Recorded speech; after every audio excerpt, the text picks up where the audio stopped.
अगर नहीं पता है तो आप सभी के लिए बेहतरीन अपॉर्चुनिटी है इंडियन मतलब बीएसएफ में जॉब करने के लिए बॉर्डर सिक्योरिटी फोर्स में head constable radio operator and RMO के पोस्ट पे। देखो मैं बता देता हूँ आप सभी के लिए, रेडियो ऑपरेटर आरओ और रेडियो मैकेनिक आरएम दोनों पोस्टें बेहतरीन हैं। डेफिनेटली जो भी इसके लिए अप्लीकेबल हो, यहाँ पे सबसे बड़ा डाउट मैं क्लियर कर देता हूँ, भैया दोनों पोस्टों के लिए अप्लाई कर सकते हैं, ऐसा कहीं पे भी मेंशन नहीं किया गया कि दोनों के लिए कर सकते हो। ठीक है, तो डेफिनेटली आप सभी दो मत फिल करिएगा, एक ही फॉर्म फिल करिए और आप रेडियो ऑपरेटर फिल करिए। बेहतरीन जॉब है, मैंने इसके बारे में देखे हैं यूट्यूब पे वीडियोस की कैसा क्या होता है, तो आप ये देख सकते हो। फीस आपकी जरूर यहाँ पे 200 लग रही है। फॉर्म फिलिंग आपकी स्टार्ट हो चुकी है 18 से 25 साल। मैं इस पर थोड़ा सा ज़्यादा फोकस ये कर रहा हूँ क्योंकि आप सभी Indian navy MR, Indian navy SSR double A के भरोसे बैठे हो। भाई उससे कहीं ज़्यादा इसमें पोस्टें हैं, उनसे कहीं ज़्यादा, वैसे एसएसआर से ज़्यादा नहीं है, लेकिन एसएसआर के कंपेरिजन में यहाँ पे कैंडिडेट को उतना ज़्यादा ध्यान नहीं रहेगा क्योंकि इंडियन नेवी होता है और बीएसएफ होता है। लेकिन बीएसएफ में ये नहीं, आपको बॉर्डर पे नहीं लगना, यहाँ पे आपको रेडियो ऑपरेटर का जॉब मिल रहा है। भाई समझ रहे हो, ऑफिस में आपको बैठ करके काम, जो वायरलेस वाले काम करते हैं वो काम आपको करना होगा। यहाँ पे ये चीज़ें पहुँचा दो, वहाँ पे वो चीज़ें पहुँचा दो, ये काम आपको करना होगा। टोटल अगर वैकेंसी बात कर लेते हो, नंबर ऑफ पोस्ट भी बहुत अच्छी खासी हैं, 1312 पोस्टें हैं।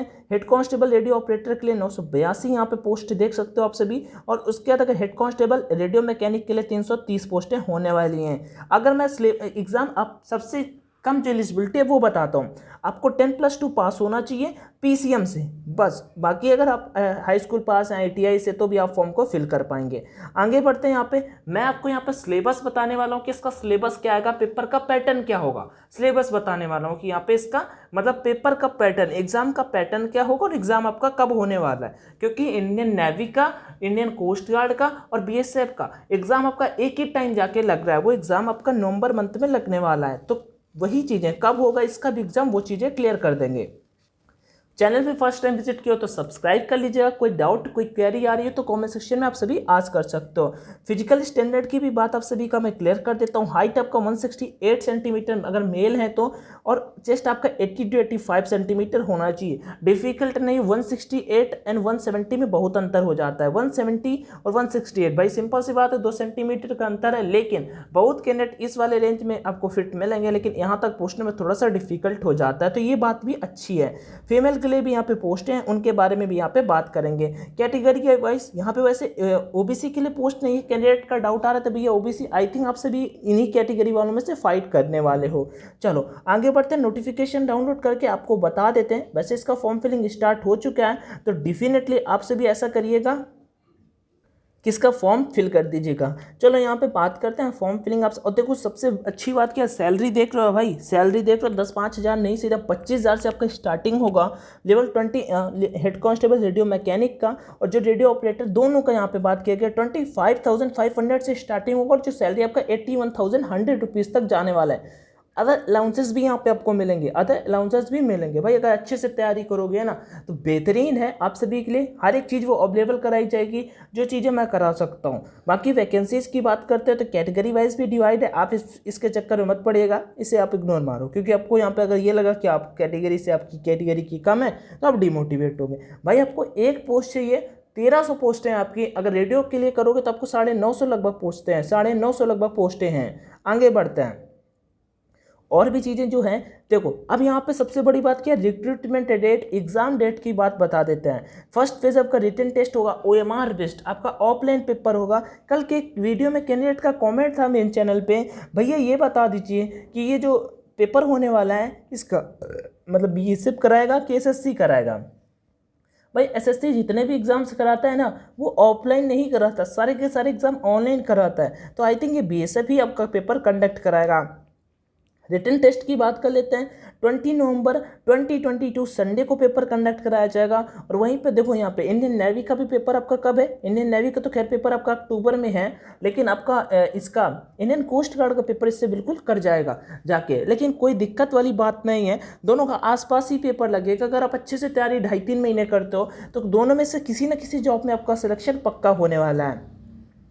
20 नवंबर 2020 संडे को, 20 नवंबर 2022 संडे को। 2 शिफ्ट में आपका पेपर यहाँ पे, मतलब कि एक यहाँ पे SCRO और SCRM रेडियो मैकेनिक और रेडियो ऑपरेटर दोनों का अलग अलग शिफ्ट में पेपर होगा। उसका नोट अगर बात कर लेते हैं, डुप्लीकेट OMR शिफ्ट, चलो ये आपकी गलतियाँ जो कैंडिडेट कर देते हैं वो चीज़ यहाँ पे दी है। सेकेंड फेज आपका होगा जो 16 जनवरी 2023 से लेकर आपका होगा 16 जनवरी 2023 को होगा। और थर्ड नंबर जो होगा डिक्टेशन टेस्ट, ये आपका 50 नंबर का होगा।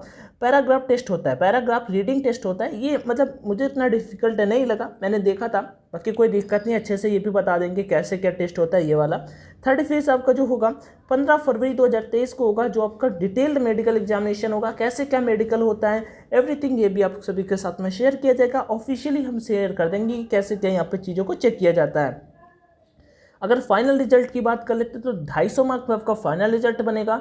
टोटल जो आपका 200 मार्क का आपका पेपर होगा और 50 मार्क का डिक्टेशन टेस्ट, ये वाले इतना डिफिकल्ट नहीं होंगे। इन्हीं पेपर की आपकी तैयारी करनी है। अब ये कौन से 200 मार्क होंगे वो हम यहाँ पे डिस्कस करने वाले हैं। एलिजिबिलिटी कंडीशन मैं आप सभी के साथ में ऑलरेडी शेयर कर चुका हूँ, ठीक है। और उसके बाद यहाँ पे आप सभी मेन टॉपिक पे पहुँचते हैं। तो देखो फिजिकल में आपको एक बार और बता देता हूँ कि फिजिकल के लिए आपका 168 सेंटीमीटर हाइट होना चाहिए। फीमेल के लिए 157 सेंटीमीटर हाइट होगा तो भी चलेगा।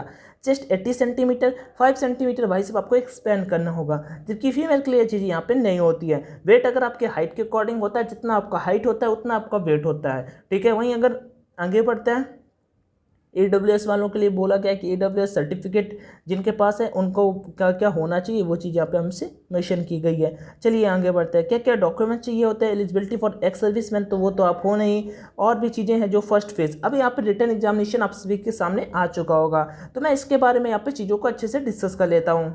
और एक अच्छी बात यह है कि आप सभी के लिए ऑनलाइन मॉक टेस्ट भी अवेलेबल कराए जाएंगे जो एग्ज़ाम रिलेवेंट होंगे। हाँ, एग्ज़ाम रिलेवेंट होंगे तो आप डेफिनेटली वो मॉक टेस्ट लगा सकते हो, ठीक है। वो मॉक टेस्ट लगाने के लिए आप परीक्षा एप्लीकेशन को डाउनलोड कर लीजिएगा। वहाँ पे आपको 1 से 2 दिन में online mock test exam relevant available करा दिए जाएंगे, क्योंकि ऑफिशियली मैं आप सभी के लिए लेके आऊँगा। तो किसी भी एग्ज़ाम के लिए ऑनलाइन मॉक टेस्ट लगाने के लिए आप परीक्षा ऐप पर जा सकते हो, लगा सकते हो online mock test. Almost 170 to 150 rupees के रेंज में आपको यहाँ पे 15 टेस्ट, 20 टेस्ट, 25 टेस्ट, जैसे कोस्ट गार्ड के लिए 30 टेस्ट अवेलेबल करा दिए गए, एयरफोर्स के लिए 25 टेस्ट हैं, SSC GD के लिए 25 टेस्ट हैं। तो एटलीस्ट 20 to 25 टेस्ट आप ऑनलाइन लगा सकते हो। मार्क बाई करने के लिए यहाँ पे कोड का ऑप्शन आएगा, आप ऑनलाइन T50 फिल कर दीजिएगा, इससे आपको 50% की छूट मिल जाएगी। बाकी कोई क्वेरी है तो आप डेफिनेटली कमेंट सेक्शन में आस्क कर सकते हो। आगे बढ़ते हैं और भी चीज़ों को यहाँ पे अच्छे से डिस्कस करते हैं, ठीक है। यहाँ पे Delhi police head constable AWO, TPO या Delhi police head constable ministry, हर एक के लिए यहाँ पे मॉक टेस्ट ऑलरेडी आप सभी के लिए अवेलेबल करा दिए गए हैं। अब यहाँ पे अब फेज फर्स्ट की बात कर लेते हैं। Written examination OMR phase written test आपका होगा, इसमें फिजिक्स आपका 40 नंबर का आएगा। नंबर ऑफ क्वेश्चन जो फिजिक्स के होंगे 40 नंबर के आपके आएंगे। आपके पास जो यहाँ पे 2 घंटे का समय होगा पेपर के लिए, 2 घंटे का समय होगा आप सभी के पास। 100 क्वेश्चन होंगे, 200 मार्क, ठीक है। अब देखो यहाँ पे सोच रहे होगे कि भाई 2 घंटा समय बहुत होता है, इतने में तो बिल्कुल 200 क्वेश्चन, 100 क्वेश्चन, 120 मिनट में 100 क्वेश्चन, अच्छी बात है। लेकिन पता है क्या इसमें बुरी बात क्या है भाई, गोला भरने में बहुत टाइम लग जाता है। मैं आप सभी को एक अपना शेयर करता हूँ रिव्यू। हाल ही में कुछ दिनों पहले मैं एक एग्ज़ाम दे के आया, ठीक है। और भाई इतना कॉन्फिडेंस था, मतलब मैंने उस एग्ज़ाम की लगभग 2 से 3 महीने तैयारी की अच्छे से। और जब एग्ज़ाम दे के आया, मॉक में होता कि लगभग 120-30 नंबर में उसमें सिलेक्शन हो जाता था, ठीक है। 120 से 130 नंबर में सिलेक्शन हो जाता था। और हुआ क्या, मैं जब मॉक लगाता तो लगभग 160 से 165 नंबर आते थे, 160 से 165 नंबर आते थे। लेकिन ऑनलाइन मॉक टेस्ट हमेशा लगाता था। अब मैं हुआ कि जब पेपर देने गया तो वहाँ पे हमें भरने पड़ गए गोले। जब गोले भरने, भाई प्रैक्टिस की नहीं थी, जब प्रैक्टिस नहीं की तो रीजनिंग सेक्शन जैसे ही आया तो टाइम देखा तो टाइम के अकॉर्डिंग रीजनिंग वाला सेक्शन ही नहीं अटेम्प्ट कर पाए। और क्वेश्चन हमने वहाँ पे अटेम्प्ट, मतलब सही जो राइट क्वेश्चन करके आ पाए वो 135 to 140 के बीच में क्वेश्चन करके आ पाए। रिजल्ट आएगा फिर आप सभी के साथ में जरूर शेयर करेंगे। चलिएगा आगे।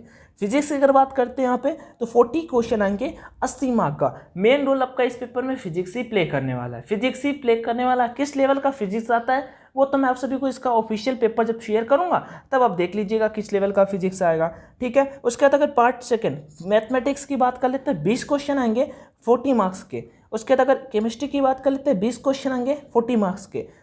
जो नेवी की तैयारी कर रहे थे, एयरफोर्स की तैयारी कर रहे थे, आप सभी के लिए बेस्ट होगा कि केमिस्ट्री वाला सेक्शन आप सभी का नहीं पढ़ा, बाकी आप सब पढ़ा है।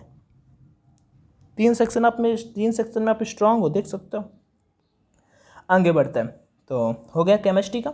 इंग्लिश एंड जीके आपका आएगा 40 मार्क्स का।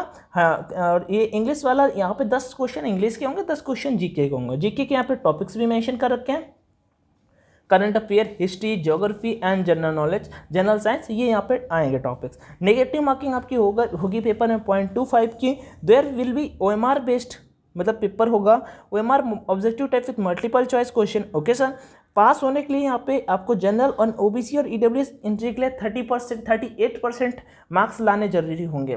मैं यहाँ पे कहता हूँ आप अगर 40% पेपर में ले आते हो तो डेफिनेटली आपको फेज फर्स्ट के लिए शॉर्टलिस्ट कर लिया जाएगा, और उसके SC ST कैटेगरी से हो तो 33% अगर आप यहाँ पे ले आते हो तो आपको फेज सेकंड के लिए शॉर्टलिस्ट कर लिया जाएगा।